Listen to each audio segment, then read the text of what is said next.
Welcome back to the channel, friends. Today we're in the book of 2 Chronicles. This is chapter 33. Let's pray. Teach us your way, O Lord, that we may walk in your truth.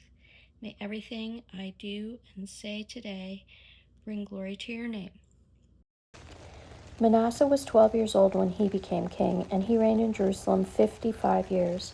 He did what was evil in the Lord's sight, following the detestable practices of the pagan nations that the Lord had driven from the land ahead of the Israelites. He rebuilt the pagan shrines his father Hezekiah had broken down. He constructed altars for the images of Baal and set up Asherah poles. He also bowed before all the powers of the heavens and worshipped them. He built pagan altars in the temple of the Lord, the place where the Lord had said, "My name will remain in Jerusalem forever." He built these altars for all the powers of the heavens in both courtyards of the Lord's temple. Manasseh also sacrificed his own sons in the fire in the valley of Ben Hinnom. He practiced sorcery, divination, and witchcraft, and he consulted with mediums and psychics. He did much that was evil in the Lord's sight, arousing his anger. Manasseh even took a carved idol he had made and set it up in God's temple, the very place where God had told David and his son Solomon, "My name will be honored forever in this temple and in Jerusalem, the city I have chosen from among all the tribes of Israel. If the Israelites will be careful to obey my commands, all the laws, decrees, and regulations given through Moses, I will not send them into exile from this land that I set aside for your ancestors."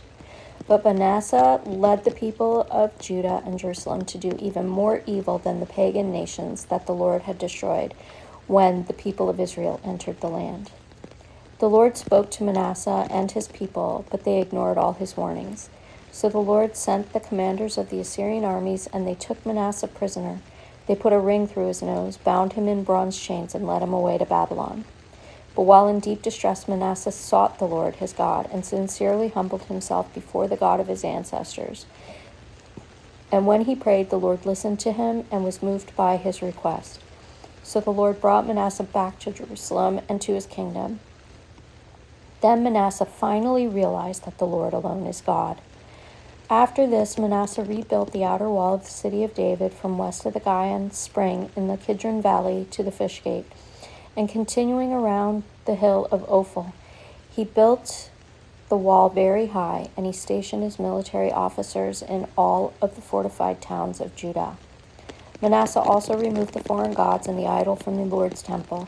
He tore down all the altars he had built on the hill where the temple stood, and all the altars that were in Jerusalem, and he dumped them outside the city. Then he restored the altar of the Lord and sacrificed peace offerings and thanksgiving offerings on it. He also encouraged the people of Judah to worship the Lord, the God of Israel. However, the people still sacrificed at the pagan shrines, though only to the Lord their God. The rest of the events of Manasseh's reign, his prayer to God, and the words the seers spoke to him in the name of the Lord, the God of Israel, are recorded in the book of the kings of Israel. Manasseh's prayer, the account of the way God answered him, and an account of all his sins and unfaithfulness are recorded in the record of the seers. It includes a list of the locations where he built pagan shrines and set up Asherah poles and idols before he humbled himself and repented. When Manasseh died, he was buried in his palace. Then his son Amon became the next king. Amon was 22 years old when he became king, and he reigned in Jerusalem 2 years. He did what was evil in the Lord's sight, just as his father Manasseh had done. He worshipped and sacrificed to all the idols his father had made. But unlike his father, he did not humble himself before the Lord. Instead, Amon sinned even more. Then Ammon's own officials conspired against him and assassinated him in his palace.